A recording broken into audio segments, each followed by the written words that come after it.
Hi friends, സാപ്പിഡിയ മലയാളത്തിൻ്റെ ഏറ്റവും പുതിയൊരു വീഡിയോയിലേക്ക് എല്ലാവർക്കും സ്വാഗതം. ഇന്നത്തെ വീഡിയോ തഗ് ലൈഫ് എന്ന് പറഞ്ഞ സിനിമ ഇന്നലെ തിയേറ്റർ റിലീസ് ചെയ്തു. ഈ സിനിമയുടെ വിശേഷങ്ങളാണ് ഇന്നത്തെ വീഡിയോ നമ്മൾ ശ്രദ്ധിക്കാൻ പോകുന്നത്. അപ്പോൾ ഇന്നലെ രാത്രിയാണ് സിനിമ കണ്ടത്. തിയേറ്ററിൽ സിനിമ കണ്ട സമയത്ത് എനിക്കെന്ത് ഫീൽ ചെയ്തു എന്നുള്ളതാണ് ഈ വീഡിയോയിൽ പറയാൻ പോകുന്നത്. ട്രെയിലർ കണ്ട സമയത്ത് ഒരു കിഡിലൻ ട്രെയിലറായിരുന്നു കേട്ടോ. നല്ലൊരു ട്രെയിലറായിരുന്നു, നല്ലപോലെ ഇഷ്ടപ്പെട്ടു. ഒരു കിഡിലൻ തിയേറ്റർ എക്സ്പീരിയൻസ് ആയിരിക്കും എന്ന് കരുതിയാണ് ഈ സിനിമയിൽ കയറിയത്. കമലഹാസനൊന്നും വയ്യ ഈ സിനിമയിൽ. സത്യം പറയുകയാണെങ്കിൽ ഒരു ഗ്യാങ്സ്റ്റർ മൂവിയാണ്, ഗ്യാങ്സ്റ്റർ വാർ ആ ഒരു ടൈപ്പ് സംഭവമാണ്. ഇമോഷണൽ ഡ്രാമ വിഭാഗത്തിലൊക്കെ പെടുത്താവുന്ന ഒരു സിനിമയാണ്. കമലഹാസൻ, STR, തൃഷ, അഭിരാമി, ജോജു ജോർജ് എന്നിവരൊക്കെയാണ് ഈ സിനിമയിൽ പ്രധാന വേഷം കൈകാര്യം ചെയ്തിട്ടുള്ളത്. മണിരത്നാണ് സംവിധാനം ചെയ്തിട്ടുള്ളത്. മണിരത്നം പിന്നെ കമലഹാസനും കൂടി ചേർന്നാണ് തിരക്കഥ തയ്യാറാക്കിയിട്ടുള്ളത്. ഈ സിനിമയിൽ പക്ക ക്ലീഷ സ്റ്റോറി, ക്ലീഷ എന്നാൽ പക്ക ക്ലീഷ സ്റ്റോറി. ഇതുപോലുള്ള സ്റ്റോറിയൊക്കെ ഞാൻ ചെയ്തു ഇതുപോലുള്ള സ്റ്റോറിയൊക്കെ എന്താണ് ചെയ്ത് വെച്ചാൽ മനസ്സിലായത്.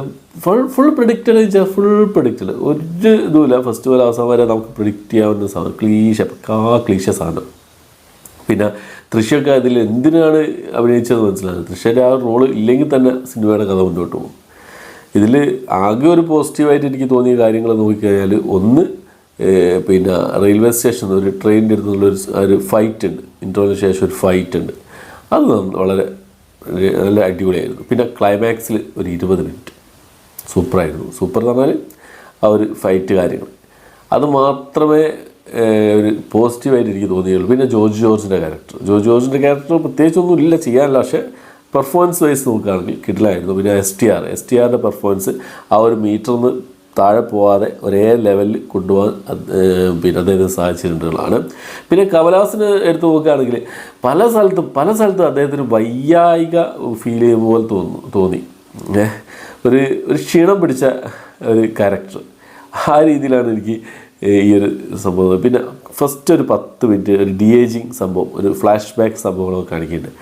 അതും അടിപൊളിയായിരുന്നു. അത് നല്ല രീതിയിൽ തന്നെ പണി വെച്ചിട്ടുണ്ട്. പക്ഷേ ഏകദേശം 3 മണിക്കൂറിൻ്റെ അടുത്ത് സിനിമയുടെ ദൈർഘ്യം വരുന്നുണ്ട്. 3 ദിവസം തിയേറ്ററിൽ കുത്തിരുന്ന പോലെയാണ് ഫീൽ ചെയ്തത് എനിക്ക്. അങ്ങനെയായിരുന്നു ഈ ഒരു സിനിമ എന്നുള്ളത്. വല്ലാത്തൊരു അനുഭവം തന്നെയായിരുന്നു. ഈ അടുത്ത കാലത്തൊന്നും എനിക്ക് തോന്നുന്നില്ല ഇതുപോലെ ലേഗ് അടുപ്പിച്ച് വന്നൊരു സിനിമ വേറെ ഉണ്ടായിട്ടില്ല എന്ന് തോന്നുന്നു. ഈ അടുത്ത കാലത്തൊന്നും ലേഗ് അടുപ്പിച്ച് പോലെ ഇങ്ങനെ ലേഗ് അടുപ്പിക്കുക. മണിരത്നം സിനിമയ്ക്ക് സാധാരണ ഒരു പിന്നെ ഒരു ലേഗ് ഉണ്ടാവും, ഒരു സ്ലോനെസ് ഉണ്ടാവും. പക്ഷേ ഇത് അതുക്കും മേലെ എന്ന് പറയാവുന്ന രീതിയിലുള്ള സിനിമയായിരുന്നു. തീരെ ലൈക്കായിട്ടില്ല, തീരെ വർക്കായിട്ടില്ല. ഇമോഷണൽ ഡ്രാമ എന്നുള്ളൊരു പേരുണ്ട്. പക്ഷേ ഒരു ഇമോഷണലായിട്ടൊന്നും കണക്റ്റായില്ല എന്നുള്ളത് തന്നെയാണ്. ഇതിൽ ഒരു സീനുണ്ട്, പിന്നെ അഭിരാമിയും പിന്നെ കമലഹാസനും ഭാര്യ ഭർത്താവാണ്. അപ്പോൾ ഒരു സ്പോയിലർ എന്ന് പറയാനില്ല. ഒരു കടൽ തീരത്ത് വെച്ച് അവർ തമ്മിലൊരു സീനുണ്ട്. ശരിക്കും നമുക്ക് ആ സീന് കാണുമ്പോൾ ശരിക്കും നമുക്ക് സങ്കടം വളരെ സങ്കടമായി വരുന്ന. പക്ഷെ അവിടെ നിന്ന് ഒന്നും തോന്നില്ല എന്നുള്ളതാണ്. എന്തൊക്കെയോ കാണിച്ചു വെച്ചിട്ടുണ്ട്. കാട്ടിക്കൂട്ട് സിനിമ പോലെ തോന്നി. എന്തായാലും നിങ്ങൾ തിയേറ്ററിൽ പോയി കണ്ടുനോക്കുക. തിയേറ്ററിൽ പോയി കണ്ടിട്ട് നിങ്ങളുടെ അഭിപ്രായം എന്തെന്നുള്ളത് കമൻറ്റ് ബോക്സിൽ രേഖപ്പെടുത്താൻ ശ്രമിക്കും. ഇത്രയാണ് ഇന്നത്തെ വീഡിയോ. ഇഷ്ടപ്പെട്ടെങ്കിൽ ലൈക്ക് ചെയ്യാൻ, ഷെയർ ചെയ്യാൻ, സബ്സ്ക്രൈബ് ചെയ്യാൻ മറക്കാതിരിക്കുക. പുതിയൊരു വീഡിയോ ആയിട്ട് വരുന്നവരേക്കും ബൈ.